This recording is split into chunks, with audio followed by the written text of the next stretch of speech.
Mudeli Akiba wasubiye kwizerwa n'umumenyereza Etienne Ndayiragije aho yaguhamagaye mu nkino za Burkina Faso.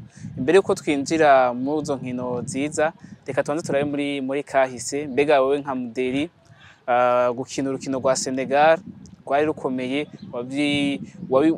umumenyereza akiguha iyo confiance wiyumvise gute? Urukino en general warubonye gute? Icyo mbere nuvuga nshobora gushima kuba nsubiye kuboneka muri selection kuri ituru, kandi ni ibintu byo gushima kubera yuko Burundi bufise abakinyi benshi kandi nabo nyene bazi bashoboye, ko naye nashoboye gusubira kuronka iyo chance yo gusubira kuboneka mu rutonde wo kuri uno munsi ugiye kwifashishwa muri izi match tugiye twimirije. Ni ikintu kinshimisha ikama n'inguvu na motivation yo kubandanya nkora cyane. Kuvyerekeye match twakinya Senegal, ari match torosha, ari match atayo kuvuga yuko ushobora kwinjiramwo utari 100%. Yari match usaba yuko mental uri hejuru cyane, ukoresha ubwenge bwawe bwose, kubera yuko n'abakinyi twari tugiye guhura n'abakinyi bakoresha ubwenge cyane, ndetse bazwi ku isi nk'aba meilleur joueur bamwe. Nayo mpamvu nkironka iyo chance yo kumva yuko nza gutangura, concentration yanje yari hejuru cyane. Urukino murarukinye ruheza ari kimwe ku busa. Ni giki mwebwe nk'abakinyi mwibwiye inyuma y'urugero rukino? Ni image yabonetse ku bwanje kuri kote yanje. Ndashobora kuvuga yuko kuba twatanye ubusa kuri irya match siyo manota yaratubereye kuri urugero rukino, kubera yuko rwari urukino uboneka yuko nko kimwe tubuza amanota 3 ariko inota rimwe dushobora kurironka. Ku bwanje byashoboye kutubabaza, ariko si kuvuga yuko ariho vyarangiye, kubera ko hari n'amamatch retour twaragiye turaganira inyuma ya match, turumvikana ko tugiye no kurondera andi manota 3 nizo kuri izi match tugiye kujamwo. Niyo objectif twatanye kuri urya munsi. Ubu naho mugiye gukina na Burkina Faso, urutonde rwasohotse n'ubundi urimo, wiyumva gute? Wizeza iki abarundi muri zino nkino zibiri zigiye kuza? Ico novuga kuri izi match tugiye twimirije, kandi ico nosaba kwizeza abarundi ndetse n'abafana abakunzi b'umupira w'amaguru mu Burundi, nuko boshira umutima hamwe, kubera yuko equipe hari kuri uno munsi turavye n'amasysteme tugiye turakina, ni equipe usanga iteguye neza ku buryo bwayitanga icizere yuko amanota 3 cyangwa 6 azoboneka. Twese ntitwaba tukiri bazima tugashika kuri uwo munsi turi bazima ku minsi ya match. Ni Mudeli Akiba ni umukinyi hagati, ariko kenshi arakunda gukoreshwa ku ruhande, haba gatatu canke kuri kabiri. Wewe nk'umukinyi uvyakira gute? Ku bwanje nk'umukinyi ni ikintu ciza cyane, kubera yuko maze kugira iyo mpano canke iyo polyvalence yo kuvuga ati ndashobora gukina hagati, nkakina ku ruhande ndetse no kuri attaque. Ku batabizi no kuri attaque ndakinayo, kandi aho umumenyereza nshize ndibaza gushika kuri uno munsi ntashobora kuvuga ati bivanye n'ivyo ndamuhereza n'ukuntu nitanga, aravuga ati umukinyi ntaco buza yuko ntamukinisha iyi posta. Mwo kimwe rero iyo nje nga muri nationale nkisanga mu ba défenseur, ni ikintu ndacakira kwanza icambere, nkavuga ati ko carinza ahanshira yamaze kubona ico nshobora kumufasha ku match tugiye gukina.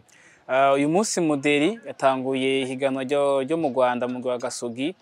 N'umugwi yaramaze mu mwaka gusa, ariko uyu munsi bamuhaye izindi responsabilité, ni wari kizigenza w'uyo mugwi. Kuba uri kapitene wa Gasogi, we nka Mudeli wavyakiriye gute? Nivyo byayindi vuga nyene, nugushima tu. Ibintu byose n'Imana ibitanga, ariko bivana na travail y'umuntu yerekana, image umuntu atanga mu bantu agishikaho, kubera yuko kuvuga wambara igitambaro dufate mu mahanga si ibintu vyoroshe cyane, uko abari abakinyi benshi cyane, kandi hariyo n'ababa bawuza umupira dufate kugusumvya, ariko bararaba image yawe n'ikintu utanga muri equipe, ukuntu wikomporta. Dufata ari muri match, inyuma ya match, muhira ndetse no kuri entraînement, bakavuga ati adushoboye kugoreza igitambara. Ni ikintu noshima, kandi bimpa inguvu cyane zo kuguma nkora kugira ngo ngume ntera imbere cyane, nkashobora gushika kure hashoboka. Intango za Gasogi muri championnat uzibona gute? Ucu natubwira n'intango za uko zimeze. Ndashobora kuvuga yuko intango za Gasogi kuri uwo mwanya ikibanza turimo n'amanota dufise si mabi cyane, turavye n'ama match tumaze gukina na equipe tumaze kugana turahura, sa manota mabi cyane, kubera ni championnat yuko ikomeye, kugira ngo uronke dufata 3 yose akwiriye uba wakoze, n'amanota dufise kuri uno mwanya si mabi. Ku ntango za championnat yanje ari ndashobora kuvuga yuko ntarashikana 100% ndetse nkiri nko mu 85% kwijana, kubera yuko ndavye ukuntu ndiko ndatangura ngenda nkina, sinovuga sinibaza yuko ari kubera yuko championnat ari igitangura, ariko umukinyi mwiza n'utangura ari kuri time yo hejuru, ariko ndavyizera yuko mu minsi iri imbere nshobora gushikana kuri ya ritme yanje nziza cyane ijana kwijana kubera yuko n'umukoca yarahindutse ibintu tugenda turahindura ama systeme rimwe na rimwe. Tubwire kuri experience yo kwa Ronse mukenye urukino rwavuze cyane gose mu mamedia yo mu Rwanda muhuye na Rayon Sport Ronse karate tukura birashika ku mukinyi ukironka wewe wiyumvise gute niyihe ishusho yaciye kuza mu mutwe? Ndashobora kuvuga yuko yari match ikomeye cyane kubera yuko ni match yari yatangajwe cyane ahantu hose ngira ngo hano muri Afrika n'abantu bari bayumvise iyo match bivanye na promotion president wa equipe yanje yari yayigiriye yari match iri ku rwego rwo hejuru ndetse na equipe twari tugiye guhura ni equipe ikomeye ifise izina ifise n'abafana benshi muri kiya gihugu.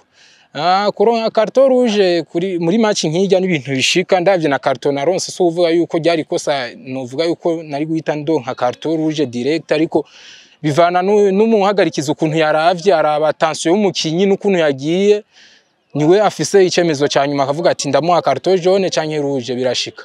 Tukushimiye tunakwifuriza amahirwe masa mu nkino zibiri. Namwe ndabashimiye cyane.